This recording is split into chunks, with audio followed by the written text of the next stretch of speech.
اور جنت حقوق کا بدلہ ہے۔ دنیا کیا ہے؟ یہ دارالحقوق ہے، یہاں ایک دوسرے پر حقوق عائد ہوں گے۔ سب سے پہلے اللہ کا حق، رسول کا حق، کتاب کا حق، پھر آپس کے حقوق یہ دنیا میں عائد ہوتے ہیں زندگیوں میں۔ انہی حقوق کی تعلیم دی جاتی ہے، یہ حق ہے، یہ حق ہے، یہ حق ہے۔ انبیاء کرام کے علوم میں یہ بات ہو، دنیا کی ترقی کی باتیں نہیں ہوتی کہ لوہے میں یہ ہے، لکڑی میں یہ، بجلی میں یہ، وہ الگ ہے، وہ مادہ ہے۔ وہ یہاں یہ ہے کہ حق اللہ کا کیا ہے، اس کی ادائیگی سے کیا ملے گا، اس کی ادائیگی نہیں ہوگی تو کیا ہوگا۔ اس علم میں یہ بات بتائی جاتی ہے کہ اللہ کا کیا حق ہے، کہ اللہ کا حق ایمان اور اخلاص ہے، اور ایمان اور اخلاص کے ساتھ اس کے حکموں کو پورا کرنا یہ اللہ کا حق ہے۔ بندوں کا کیا حق ہے، بندوں کا آپس میں کیا حق ہے، کہ بندوں کا آپس میں حق ہے انصاف اور احسان۔ بندوں کے بارے میں انصاف، اور ان اللہ یامر بالعدل والاحسان، ہر جمعہ کو پڑھتا ہے خطیب، ان اللہ یامر بالعدل والاحسان، کہ اللہ حکم دیں گے انصاف کرنے کا، اللہ حکم دیں گے احسان کرنے کا۔ تو اگر مسئلہ مخلوق کا ہے تو مخلوق کے ساتھ، کہ مخلوق کے ساتھ انصاف اور احسان سے رہیں، اللہ کے ساتھ ہیں تو ایمان اور اخلاص کے ساتھ رہیں، کہ اللہ کا حق ادا ہونے کے لیے ایمان اور اخلاص شرط ہے، مخلوق میں رہنے کے لیے، کہ مخلوق میں رہنے کے لیے انصاف اور احسان شرط ہے۔ انصاف نہیں ہوگا تو ظلم ہوگا، قاعدہ ہے یہ نہیں کہ انصاف بھی نہیں، ظلم بھی نہیں، اندھیرا بھی نہیں، اجالا بھی نہیں، ایسا نہیں ہوتا۔ اس لیے انصاف کی تعلیم دی، امرت لأعدل بینکم، مجھے حکم ہے تمہارے اندر انصاف قائم کرو۔ نبی انصاف کا حکم ہے کہ انصاف کے ساتھ قائم رہو، کونوا قوامین بالقسط، انصاف کے ساتھ قائم رہو، کوئی بھی دوسری رگ تمہیں انصاف سے نہ ہٹاوے، ہاں انصاف سے رہو۔ کسی کے ساتھ دشمنی ہے تو کہ دشمنوں کے ساتھ بھی انصاف سے رہو، دشمن کے ساتھ دشمن تو کی جائے گی لیکن کہ انصاف کے ساتھ۔ یہ بڑا اصول ہے ہمارے علم میں کہ جہاں مخلوق کا معاملہ آیا تو انصاف اور احسان کی تعلیم دی، اور اللہ کا معاملہ آیا تو، کہ اللہ کا معاملہ آیا تو ایمان اور اخلاص۔ یہ بنیادیں ہیں کہ جو کچھ ہو اللہ کے لیے ہو اور اخلاص کے ساتھ ہو، جو کچھ ہو اللہ کے لیے ہو، اخلاص کے ساتھ ہو۔ مخلوق میں رہے تو کہ اسی ایمان اور اخلاص کے روشنی میں لوگوں کے ساتھ انصاف سے رہو، احسان سے رہو، جو اپنے لیے پسند کرو وہ دوسروں کے لیے پسند کرو، جو اپنے لیے ناپسند کرو وہ دوسروں کے ناپسند کرو، اور اس سے اعلیٰ یہ ہے کہ اپنی ذات سے دوسروں کو فائدہ پہنچاؤ، اس کو احسان کہتے ہیں۔ احسان آگے بڑھے گا تو ایثار تک بات جائے گی، جیسے صحابہ میں کہ ایثار، کہ انصاف بھی ہے، احسان بھی ہے، اور احسان سے آگے ایثار، کمال درجہ ہے۔ یہ اپنی ضرورت کو نہیں دیکھا، دوسرے کی ضرورت کو دیکھا، اپنے آپ کو تکلیف میں رکھا، دوسروں کو آرام دیا، اس کو ایثار کہتے ہیں۔ اس لیے اللہ نے ان کے ایثار کی تعریف کی ہے۔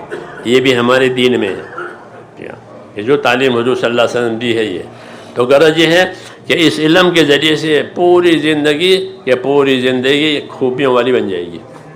اس میں ایمان اور علم کو بڑا دخل ہے، اس لیے اس علم کو عام کیا گیا تھا، اس کو فرض کیا گیا کہ ہر ایک سمجھاوے، ہر ایک اس کو بتاوے، اور بے غرض ہو کر کے دے لوگوں کو، ان میں طلب پیدا کراوے۔ اگر طلب نہیں ہے تو طلب پیدا کراوے۔ دعوت دینا یہ طلب پیدا کرانا، دعوت دینا یہ طلب پیدا کرانا، تمہاری زندگی کا کیا نتیجہ ہوگا، ہاں یہ سمجھا کر کے اس کو زندگی کی ذمہ داریوں کی طلب، اب وہ طلب سے علم لے گا۔ چنانچہ حضور صلی اللہ علیہ وسلم نے یہ محنت کی تو لوگوں میں طلب آئی ہے۔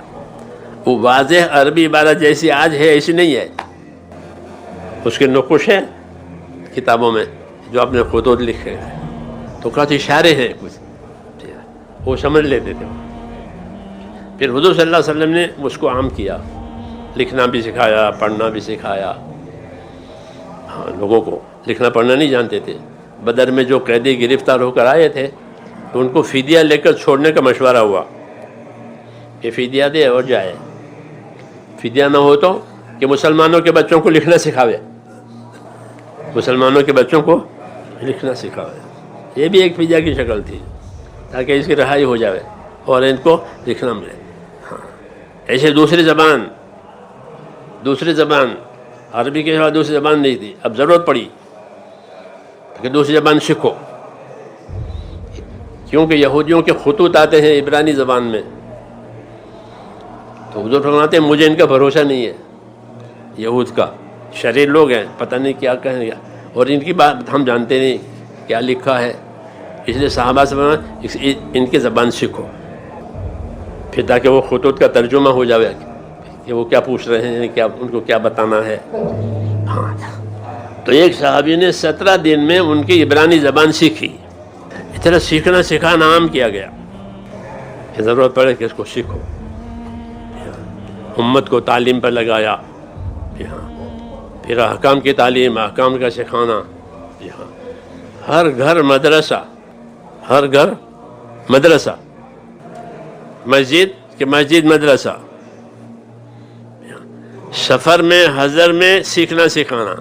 جو مجاہدین جاتے تھے وہ آپس میں سیکھتے تھے، ایک وقت ہوتا تھا اس میں بیٹھ کر وہ اپنے تعلیمی حلقے لگاتے تھے، اللہ کے احکامات سیکھتے تھے۔ سفر کے دوران میں صحبت سے علم لینا، کاغذ قلم نہیں ہے۔ ابو ہریرہ کو حدیثیں یاد ہے تو ابو ہریرہ سے حدیثیں لیتے تھے، ہاں حضرت عمر رضی اللہ عنہ سے حدیثیں لیتے تھے، کیوں کہ وہ حدیث کے حافظ ہیں۔ ابو موسیٰ اشعری اور حضرت عمر حدیث کا مذاکرہ کرتے تھے رات کو، تو تہجد کا وقت ہو گیا تو ابو موسیٰ اشعری نے کہا کہ تہجد کا وقت تھا کہ ہم تہجد میں ہی ہیں، یہ فرمایا کہ ہم تہجد میں ہی ہیں، تہجد سے الگ نہیں ہے۔ کیا بات، کیا مذاکرہ ہو رہا ہے، کس کا؟ کہ حدیثوں کا۔ تو علم کو عام کیا گیا تھا، ہر لائن سے لوگوں میں طلب پیدا کرائی، پھر عام پیدا کی۔ اس کی وجہ سے ہر شعبے میں علم پہنچا، تاجروں کے بعد تجارت کا علم، زمینداروں کے بعد زمینداری کا علم، مزدوروں کے بعد مزدوروں کا علم،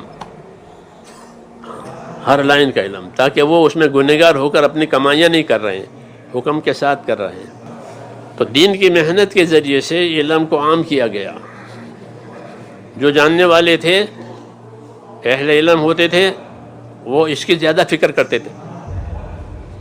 ایک دفعہ آپ نے ایک خطبہ دیا، وہ کیا بات ہے، فلانی قوم کے لوگ جاننے والے ہیں اور وہ اپنے دائیں بائیں لوگوں کو تعلیم نہیں دے رہے ہیں، خبردار وہ ان کی تعلیم کی فکر کریں، نہیں تو میں ان کو سخت سزا دوں گا۔ یہ خطبہ دیا، اب لوگوں میں ہلچل مچی کہ بھئی یہ خطبہ کس کی طرف جا رہا ہے، کون مراد ہیں؟ معلوم ہوا اشعری لوگ مراد ہیں، یمن کے، یہ اہل علم ہے، اور ان کے دائیں بائیں جو لوگ ہیں وہ جاہل ہیں، تو یہ ان پر ہے۔ تو وہ گئے، یا رسول اللہ ہم نے سنا ہے یہ بات، تو آپ نے دوبارہ وہی بات ان کو دہرائی کہ یا تو وہ ان کو سکھاویں، نہیں تو میں ان کو سخت سزا دوں گا۔ انہوں نے عرض کیا یا رسول اللہ سکھانے کے لیے ہم کو 1 سال کی مہلت دیجیے، کہ اچھی بات ہے کہ 1 سال کی مہلت ہے، انہیں سکھاؤ۔ تو اس طرح علم کو اہل علم کے ذریعے سے عام کیا گیا، اور یہی صحیح طریقہ ہے کہ لوگوں میں پہلے طلب پیدا کرائی جائے، اور جب طلب آوے تو ان کو وہ علم دیا جاوے، اللہ کے لیے دیا جاوے، کوئی پیچھے غرض نہیں، للہ فی اللہ، ان کو اپنے دین سے، دین کے کام سے آگاہ کرو، واقف کرو، عمل پر لاؤ، صحبت کے ذریعے سے سکھاؤ، اپنے پاس رکھو۔ کیوں کہ کوئی درسگاہیں تو اس زمانے میں تھی نہیں، تو مصاحبت سے علم لیا جاتا تھا، ایک دوسرے کے ساتھ رہ کر کے، جی ہاں، اور اسے سیکھتے تھے اس کو، اور یہی ذمہ داری ہے۔ اس سے ذمہ داریاں عام ہوگی اور آسان ہوگی، اور علم اپنے نتیجے پر جائے گا۔ مولانا محمد یوسف صاحب رحمۃ اللہ علیہ فرماتے تھے کہ علماء کرام کی ذمہ داری ہے، کہ علماء کرام کی ذمہ داری ہے۔ یہ کیا ذمہ داری ہے؟ کہ علماء کرام کی ایک ذمہ داری یہ ہے کہ وہ علماء تیار کریں۔ کیا کریں؟ علماء تیار کریں۔ یہ نبوت کا بڑا حق ہے علم، کیونکہ علم نبوت کے ذریعے سے آیا ہے، کہ علماء کے ذمے ہیں کہ وہ کیا کریں، کہ وہ اپنی محنت سے علماء تیار کریں۔ چنانچہ بزرگوں کا یہی طریقہ رہا، ہمارے بڑوں کا، کہ وہ اپنی سرپرستی میں، اپنی محنت میں رکھ کر وہ علم جو ان کے پاس ہوتا تھا وہ ان کو دیتے تھے، کہ ان کی محنت سے علماء تیار ہوتے تھے، پھر وہ خدمت کرتے تھے، پھر اس طرح۔ فرماتا علماء کی ذمہ داری ہے کہ وہ علماء تیار کریں۔ تاکہ یہ وراثت اور یہ امانت جاری ساری رہے، ورنہ ضائع ہو جائے گی مرنے کے بعد، کوئی ذمہ دار نہیں ہے تو اس کے اٹھنے سے وہ امانت اٹھ جائے گی، پھر لوگ جہالت کی پیروی کریں گے، جاہلوں کو اپنا پیشوا بنائیں گے، پھر وہ گمراہ ہوں گے، گمراہ کریں گے۔ اس لیے علماء کی ذمہ داری ہے کہ اس علم کو زندہ رکھنے کے لیے کیا کریں کہ علماء تیار کریں۔ بے لوث خدمت ہے یہ کہ امت کا علم امت تک پہنچ جائے، کیونکہ ہر عالم جو ہے وہ اپنے علم کا امین ہے، جیسے ہر نبی اپنے علوم کا امین ہوتا ہے کہ ایک امانت ہے میرے پاس، تو امانت سے وہ امانت داری سے پہنچاتے ہیں۔ جب ان کے یہاں پہنچ گئی امانت، وہ نبی دنیا سے رخصت ہو جاتے ہیں، کام پورا ہو گیا۔ تو امانت ہوتی ہے علم، یہ امانت لوگوں تک صحیح معنی، پہلے تو صحیح طور پر وہ سیکھے اور صحیح طور پر سیکھ کر کے پھر دوسروں تک پہنچائے۔ تو فرماتے تھے علماء کی ذمہ داری ہے یہ کہ علماء تیار کریں۔ اسی سے یہ علم ہمارے ماحول میں زندہ ہوا ہے کہ ہمارے علماء کرام نے محنت کر کے اس علم کو زندہ کیا ہے اور اپنے پیچھے ایسے ایسے لوگ تیار کیے ہیں۔ جی ہاں، ایسے لوگ تیار کیے ہیں جو اس علم کی صحیح وراثت انہوں نے لی، ان کو سنبھالا، ان کا حق ادا کرنے کی پوری کوشش کی، پوری ہماری تاریخ ہے۔ تو علماء کی یہ ذمہ داری۔ فرمایا دوسری ذمہ داری علماء کرام کی یہ ہے کہ وہ طبقات کو علم دیں۔ کیا کریں؟ طبقات کو علم دیں۔